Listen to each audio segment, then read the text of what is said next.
ready to go. Okay, so thank you very much for the kind introduction. Well, I should talk about knowledge representation and reasoning. As we all know, it's a key component for building AI systems. So in the spirit of the knowledge level hypothesis that for building intelligent systems, you must represent knowledge in a symbolic way and reason then about it. And early on, the use of formal logic for this was instrumental from the early days of AI on from the 50s already. However, it has been quickly discovered that first, order logic is not fully adequate for this task, because we have to deal with many aspects like incompleteness, uncertainty that is coming up, also inconsistency, things that usually in classical logic or if you're modeling domains there typically do not come. And well, when talking about this at some time to a distinguished logician, Yuri Gurevich, so he immediately responded saying classical logic is the logic of mathematics, but not the logic of humans. So this was the call for developing logical formalisms that actually could cater for the needs of knowledge representation and reasoning. However, there are further aspects that come into play, in particular computability. So first order logic, as we know, is plagued with undecidability. And now in order to have guarantees that tasks can be done, we need decidable fragments of that. Even that might not be enough because it might be insufficient in practice because the time or space needs might be too large. And tractability has emerged as a paradigm for efficient solvability. There was a major impact on this. This is the theory of NP completeness. So you see here the cover of the famous book of Gary and Johnson on the topic from the 70s. And this book was a guide, so to say, also to classify problems, in particular problems as NP hard problems considered to be intractable. Many of them are NP complete. And at that time in the 80s, then NP hardness was considered to be a very bad sign. So it was the kiss of death for practical applications. So if a problem was NP complete, people was running away or was very worried about that you will not be able to have efficient solution. However, notably there's much more than P and NP, and also P space that it was considered in the book. And structural complexity theory actually is a very valuable tool for analyzing problems and computational difficulty of problems, in particular to talk about the inherent problem difficulty, so that we want to obtain a best algorithm from a class of algorithms. We are not dealing with a particular one, but we want to look at the best algorithm according to some class. And this class might be described in terms of time bounds that are imposed or space bounds that are imposed on the computation. And also it can be different models of computations, be Turing machines, random access machines, Boolean circuits, whatsoever. And this enables one to have a more fine-grained analysis beyond the black-white picture, just of whether a problem is tractable or NP hard, and there is a rich landscape of complexity classes available that can be used for this purpose. Well, how comes KR into this picture? Well, KR has been drawing quite a bit from this pool or ocean of results and techniques. And to some extent, as we also seen as vitalized complexity classes that were deemed less of practical interest, but also KR was bringing in and advancing notions and techniques in computational complexity. So this is a great moment's talk, and I should consider some memorable developments. I will try to do so. Unfortunately, time is very short. I can just glance over some of the things. Initially, it was 45 minutes or 50 minutes, now 30 minutes, we already lost a lot by the gentle introduction. So we'll have to skip over some parts, but the slides at least will hopefully remain as a resource. Just as an example of additional complexity classes, I would like to stress the polynomial hierarchy, which Stockmeyer was describing and inventing in the 70s as a generalization of NP. As we know, this is a complexity class where oracles come into play. And oracles allow one to solve sub-problems basically at zero cost in one step now of computation. And the idea is that if such an oracle is available, say for solving NP-complete problems, then if you have non-deterministic computation, we can do more things than without. And actually one can build a hierarchy, an infinite hierarchy on top of that, not a so-called polynomial hierarchy, which is embedded in P-space. There are well-known complete problems. The evaluation of quantified Boolean formulas with certain prefixes are canonical such problems. There have been refinements of this polynomial hierarchy imposing bounds on the number of oracle calls. Now, in particular, if one is only allowed to make a logarithmic number of oracle calls, seemingly some problems cannot be solved if you don't impose this bound, in particular if you have deterministic computation, and also this complexity class and its generalizations then from NP to other levels of the polynomial hierarchy proved to be very useful for classifying the complexity of problems. For example, evaluating Boolean combinations of quantified Boolean formulas of certain shape is a problem that's complete for that. Actually, the inventor of the polynomial hierarchy was a bit skeptical now about his inventions, and 10 years later he was writing in the Journal of Symbolic Logic, now in a very nice article that's recommended to all who are interested in complexity analysis on classifying the computational complexity of problems. Now, in a small part, one of the original hopes in defining the polynomial time hierarchy was it would be useful in classifying certain recursive problems and so on. This hope has not been completely borne out, although a few results are known, and then he's listing 3 or 4 problems. One was in databases for Diego, that was by Sagif in 92 about query answering. I will not go into the details, but the rest were more artificial problems. Actually, Stockmaier just would have had to wait for some years to come, because it turned out that there are many natural problems that are complete for classes in a polynomial hierarchy, and actually many occur in the context of knowledge representation and reasoning. And there are natural such problems that cover the polynomial hierarchy up to its 4th level. Naturally, with natural problems, I mean not defined in terms of certain parameters, but just from their problem descriptions, like to have nested counterfactuals or do abduction from non-monotonic theories. So this is quite interesting to remark. Let me just say a bit about why to do complexity analysis and to see what we get out of that. I mean, complexity results usually is just said that this is a completeness result, gives us something about the worst case behavior, and this is quantitative in nature, how long it will take. However, complexity results tell us much more than that, because there are also qualitative aspects that come into play and that might be very useful for our daily work. And this can really be exploited. So quantitative aspects, just to give an overview, feasible versus infeasible, that we already heard. But there are aspects of intertranslatability, whether one problem can reduce to another and vice versa, or also whether certain computation models are applicable. For example, if you go into parallel computation or natural computing, DNA computing, or even quantum computing.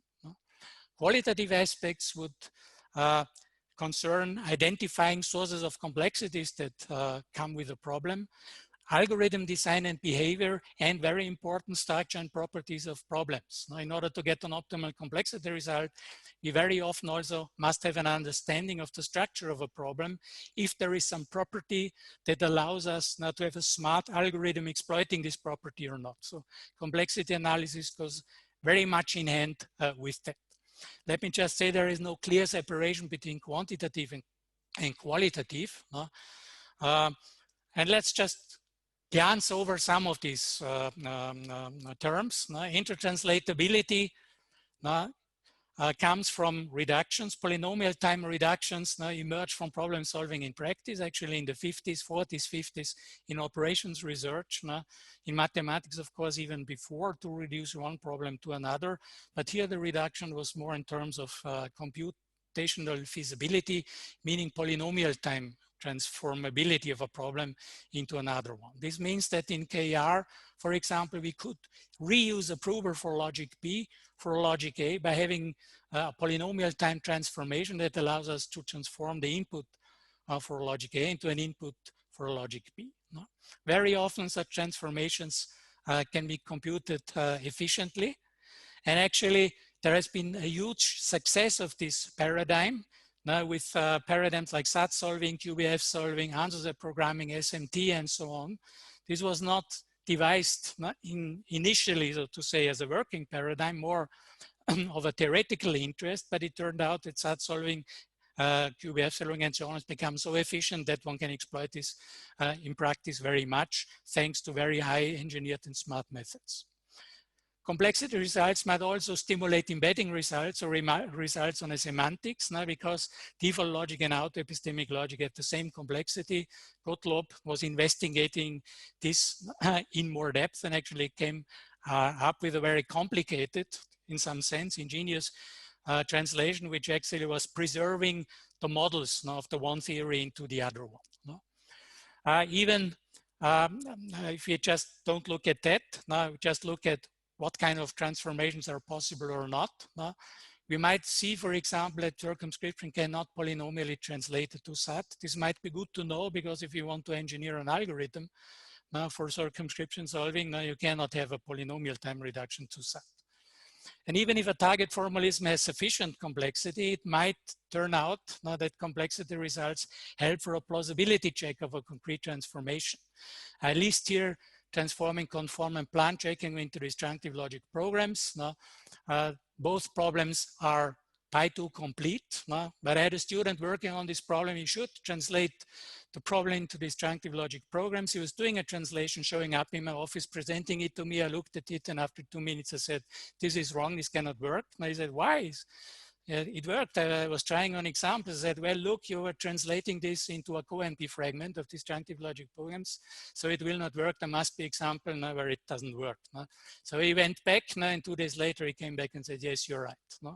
So this is very valuable to use. Algorithm design and behavior. Well, NP algorithms problems, admit a flat backtracking in some sense, because it's possible to find a solution in a polynomial depth search tree, like the one that we see to the right. However, if you have to deal with harder problems, such a flat backtracking algorithm most likely does not exist, meaning that in each node we have a polynomial time computation. If we have a deterministic algorithm for such a problem that uses a SAT oracle, then we must have exponentially many oracle calls, or at some point exponentially many steps between some calls. And just to say how this is relevant for practice as well, Przemyszyński was working on circumscription and closed world reasoning in the 80s, was coming up with an extension of resolution that he called Milo resolution. And actually it was mirroring exactly the behavior that an algorithm should have. It was a tree, a search tree, but at the nodes within the polynomial time computations, but co-NP computations.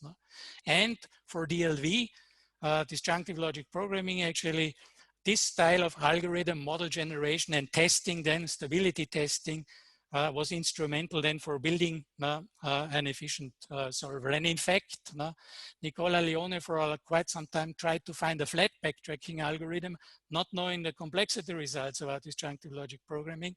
And learning about them, he said he would have saved some months of his time in trying to find an algorithm which maybe not exists. Well, if he would found him, then he would be famous, because then he would show that sigma 2 is equal to NP. So, but this did not materialize. There are sources of complexity that I mentioned before. Well, we might have at least k sources of complexity for a sigma 2 or k hard problem. And to obtain tractability, we have to eliminate all of these sources. So to understand the sources is very important. For default logic, which is a canonical logic in non-monotonic reasoning, that has two components, a classical theory and defaults that are applied as maximal as possible to enrich the set of conclusions, for example. It turned out that there are two sources of complexity for building a stable set called extension in that theory, so which is compliant with all the default rules and the background knowledge. So there might be exponentially many candidates for an extension and logical consequence. So these are two sources of complexity that are in a sense orthogonal to each other and cause a complexity of sigma 2. There might be more than k sources of complexity, as was witnessed, for example, for an extension of default theory. so-called disjunctive default logic, where one has multiple conclusions and one just is taken in order to build the extension. And the default conclusion is another source of complexity that in a sense is in line with the logical consequence, meaning that one can substitute the other. So the analysis of sources of complexity can get quite complicated. Now let's just go to the zoo of complexity results. I mean, the zoo is very big, and I mean, we will not have time actually to stop at each cage and to look at each animal that lives there. We can only in a rush go through and look at some of the results. I apologize to all the results that I do not mention, but in the interest of time, we have can just take a short look at some selected problems. Planning is an important problem from the very beginning also in KR, reasoning about actions. And the problem is that we have to build a plan, a sequence of actions that can achieve the goal from initial state. As for the problem that we see depicted here, so this is the famous blocks world, where from the block status that we see on the left, we would like to have this stack on the right. Strips was a very important formalism for planning, where states are sets of literals, and actions have a precondition, an add set, and a delete set. They basically allow us to transform a state into another state by applying an action. And we could have a move action that has some precondition when this action can be applied, and then some literals will be added to this state and other ones will be deleted. And if we are interested whether a plan exists in this setting, then we are faced with a p-space complete problem. This was shown by Bylander in the beginning of the 90s. If we shorten the plan length and want to have a plan of polynomial length, then it's an NP complete problem. It's p-space complete because plans can get exponentially long, actually. And the intuition for this result is that we get p-space hardness because we can model Turing machine transitions just as actions, as computation actions, where we have a computation step. Now, where the precondition is that the head is at a certain position, we have a symbol at the position, and the machine is in the respective state, and then we do just a calculation step.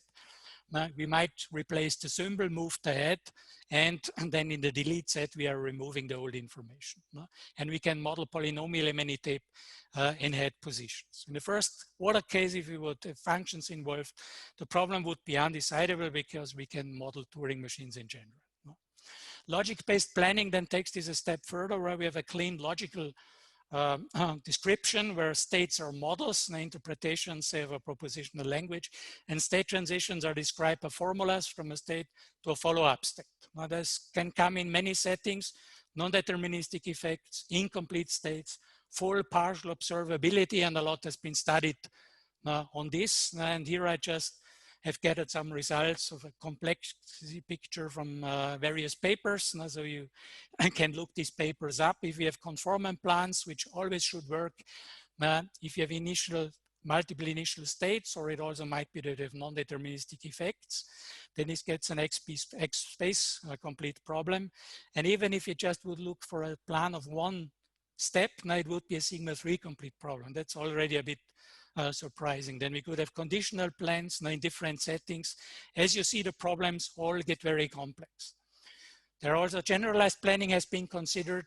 Temporal goals were considered, where goals are described either by automata or by formulas in LTL.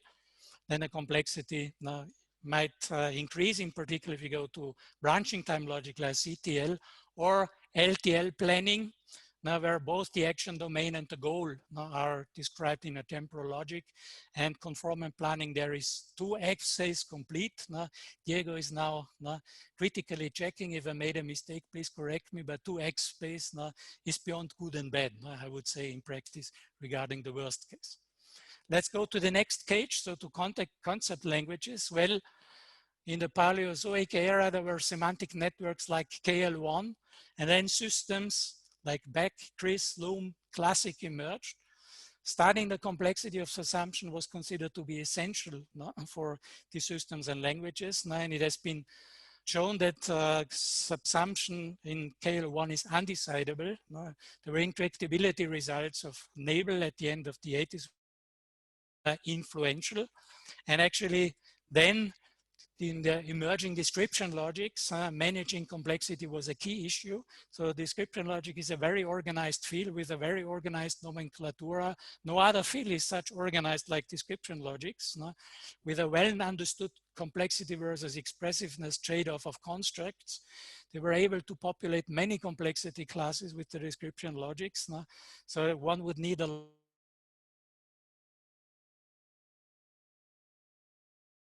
to early papers of Tonini and also to the handbook of description logics on that. What was important was tractability by design. In the early days, this was already a leitmotif of classic, to have tractable subsumption. And then there was later, it was important for take-up of description logics for the semantic web, in particular for our profiles. I just named the prominent beginnings of that, DL Lite, EL, and DL programs. Later then, there were new reasoning servers that were needed for applications like in the semantic web or information integration, instance retrieval or query answering, dealing with inconsistency in knowledge bases that had led to a flurry of results. I just mentioned here some results about conjunctive query answering in description logics. So that turned out to be intractable and for many also intractable in so-called database data complexity. But there were also positive results now about, in particular about DL Lite, that there is first order rewritability, now, which allows one to use tools from databases and database techniques for efficient query answering. And these results have then later be also extended. On the other hand, decidability and complexity analysis is still challenging. Constructs like inverses may lead to an exponential increase in the complexity of answering conjunctive queries. And for very expressive ones, we don't have a full picture yet, to my understanding, for the description logic underlying OWL1. There are some decidable cases known if one restricts the roles in the queries, and for SROIC, the description logic for OWL2. There are fragments that are double exponential time complete, but I think the full picture is still yet known. Related to description logics are extension rules, where we have higher predicate arities available, a uniform language for knowledge bases and queries, and we are close there also to logical databases. Again, this is a vast field with numerous hundreds of results, and I can just point to some of the papers where a survey on this is given. Now let's just step to the next field. So this is non-monotonic reasoning that was already mentioned briefly before. So there was a lot of interest in non-monotonic reasoning in the beginning of the 80s. And annus mirabilis of non-monotonic reasoning is 1980 because 3 important papers were published in this year presenting quite different approaches to the same problem. And there was another paper not so well known, so to say, on truth maintenance systems of more an algorithmic flavor by Doyle, which also should be counted into that. Non-monotonic reasoning is very closely related to a number of other problems people have been studying, and Ginsberg in '86 already was drawing such parallels and investigating the relationships like to counterfactual reasoning, abductive reasoning, diagnosis, belief revision, and so on. So the complexity of non-monotonic reasoning has been studied quite a bit. And in the beginning of the 90s, there were a number of results now for fragments now of these formalisms that were embedded in NP or in CoMP. And it happened then that Georg Gottlob appeared on the scene, and he could show now that many of these problems are sigma 2 complete. So you see to the right a picture basically of God handing over sigma 2 to Gottlob. He's giving just a talk, was disturbed a bit. And Tweety in the net is following this scene. And Georg's wife Laura has to see the site and see her husband working and writing all the papers in order to publish these results. Later, this has been extended to so-called McDermott style non-monotonic logics by Marek, Tuschinski, Schwarz, and other colleagues. And interestingly, there were also cases where non-monotonic logics were easier than monotonic logics, because usually it was just the other way around. Each talk should have a proof. The proof that I show here is very simple. It is Gottloeb's proof that default logic is sigma 2 hard. It's so strikingly simple that you could think of why haven't people found it before, no? But it very naturally translates a quantified Boolean formula that we see to the left into a default theory on the right, where basically these defaults on xi and not xi are making a guess on the assignment to the x variables, and the other default is checking whether then E would be a tautology, and then we have an extension, otherwise not. No? Well, there was significance of the results now that one could see problems are not solvable in polynomial time with NP oracles. No? We need different algorithms. I already mentioned what happened to disjunctive logic programming, and building implementation systems is challenging. This was experienced by Deres and pioneering project at Kentucky University because it was in the end then not engineered enough to be really usable. Disjunctive logic or logic programming is related to these formalisms and actually amounts to or can be cast into fragments now of these logics. Just for completeness, so to say, also I have the picture of the complexity of logic programming, in particular, if we go from the propositional case to the data log case, and if we go to the general case, if function symbols are in the game.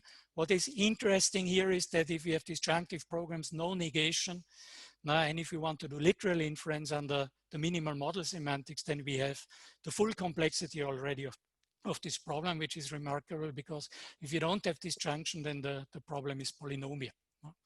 There are further works that were looking into problem solving capacity with respect to search problems and to database queries.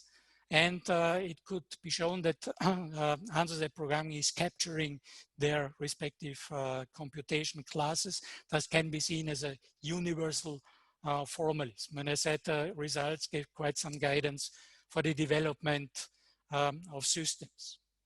Let me say a bit about approximation and knowledge compilation, because this is something that genuinely arose in the area of knowledge representation and reasoning, where the idea was to make reasoning easier by pre-compilation. Is one approach. The other one would be to give up completeness or soundness in order to get the result, maybe not in certain cases unknown, but to have more manageable, better complexity. In the first approach, if we give up soundness or completeness, we could, for example, in a clausal theory, drop all the non-Horn clauses, then we end up with a Horn knowledge base and their reasoning is polynomial.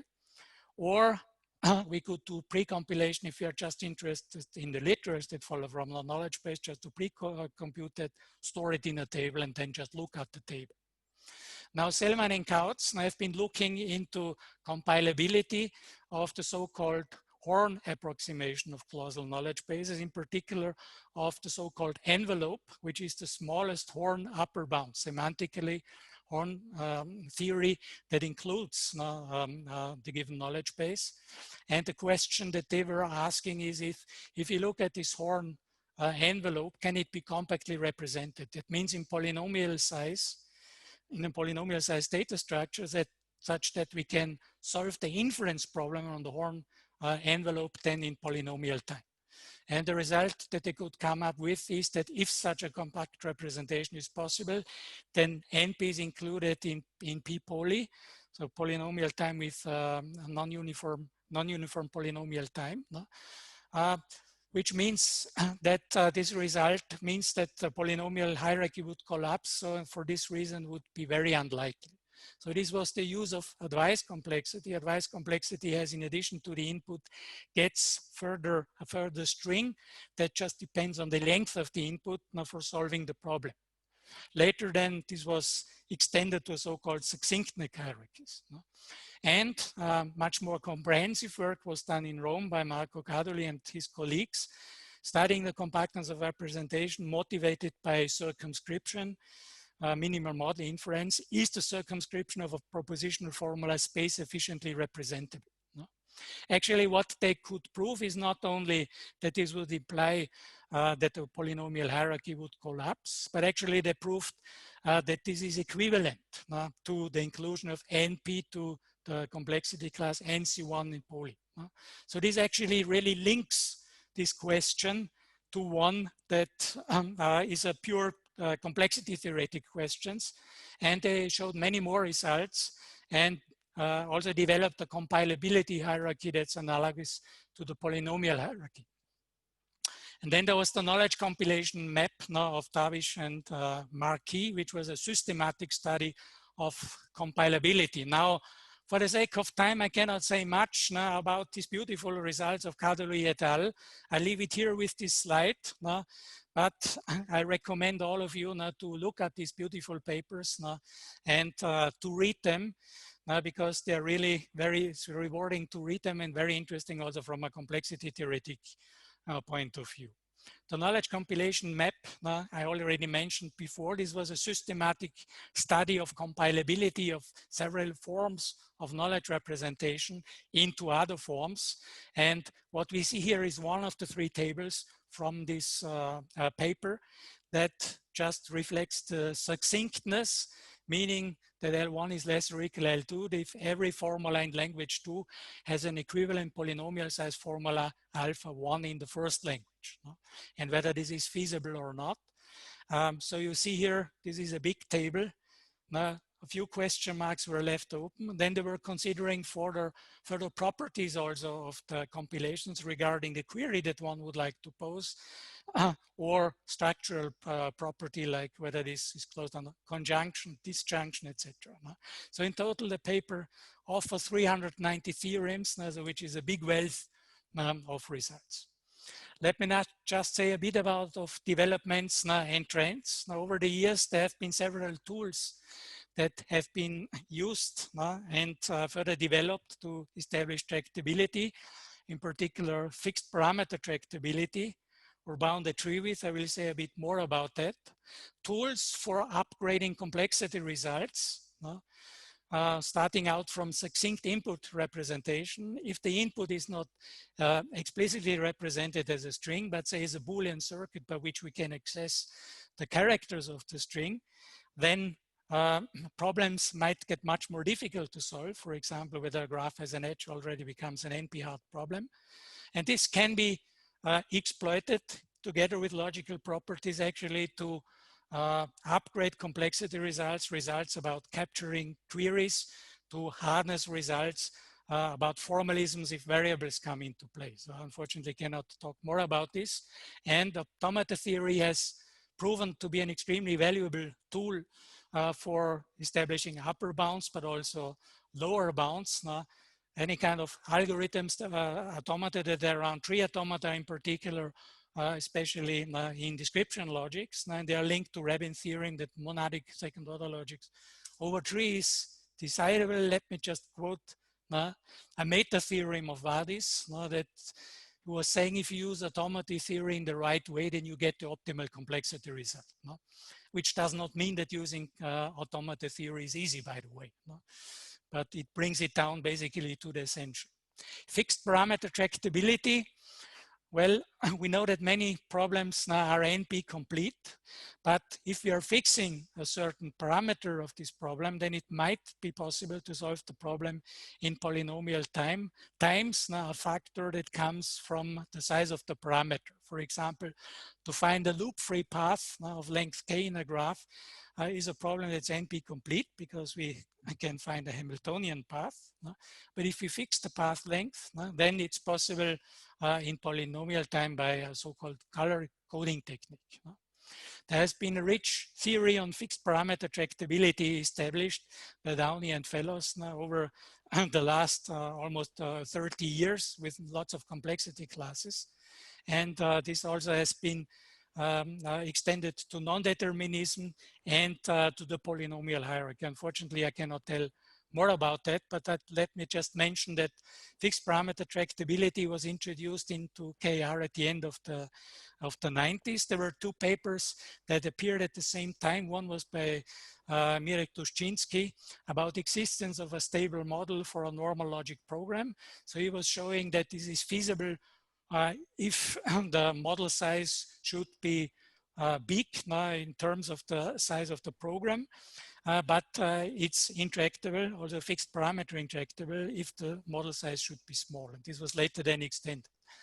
Gottlob and his colleagues were coming up now with many more results, not only for logic programs, but also a number of further KR problems. And here you just see a small excerpt now of the list of results that they were treating in their paper, positive results, but also negative results. And since then, fixed parameter tractability has developed into a busting topic in KR.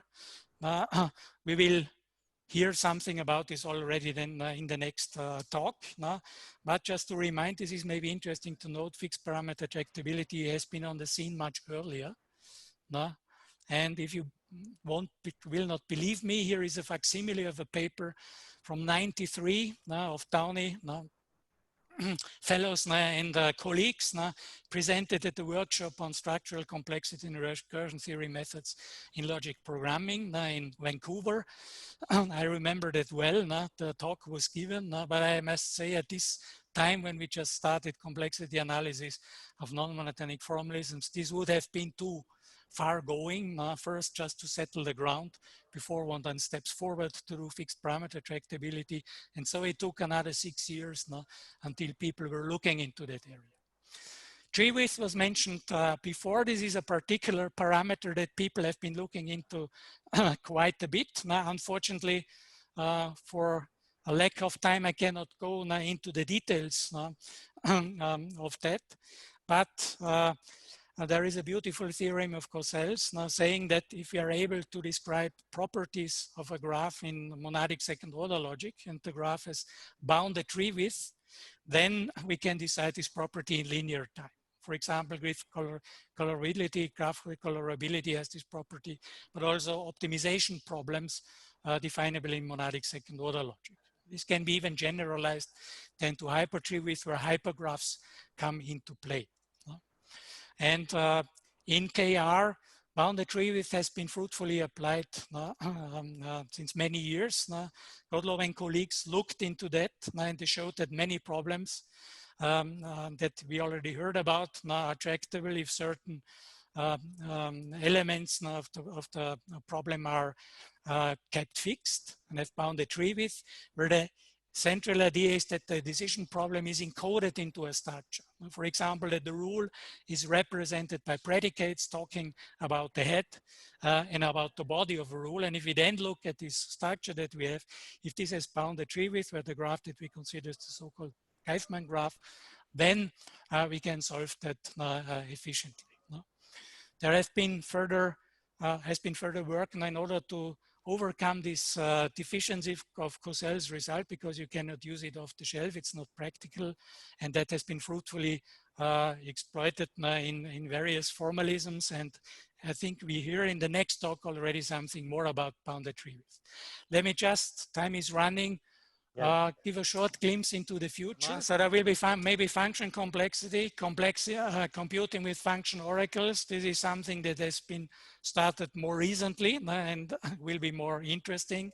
And of course, there is quantum computing. Everybody is talking about this, whether quantum supremacy for KR will be coming, but to my understanding, the problems they're all able to solve at now is more simulation of dynamical systems, and this is far from reasoning.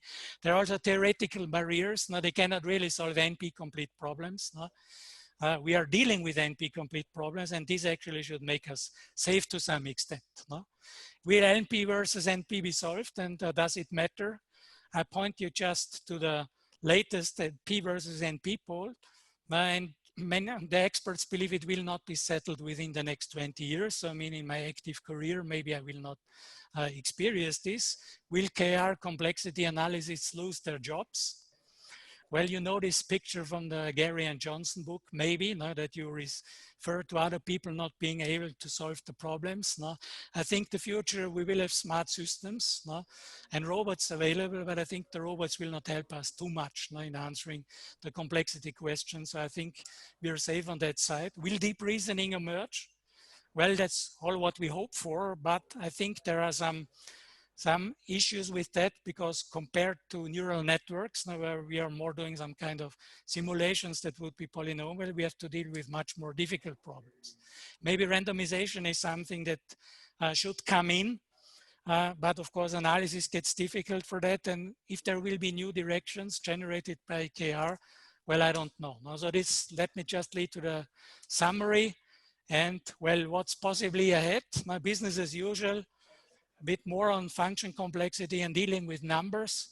Improvements of lower bounds is something that maybe also one should look at, and into emerging computing paradigms where we have distributed computing and also interactive computing.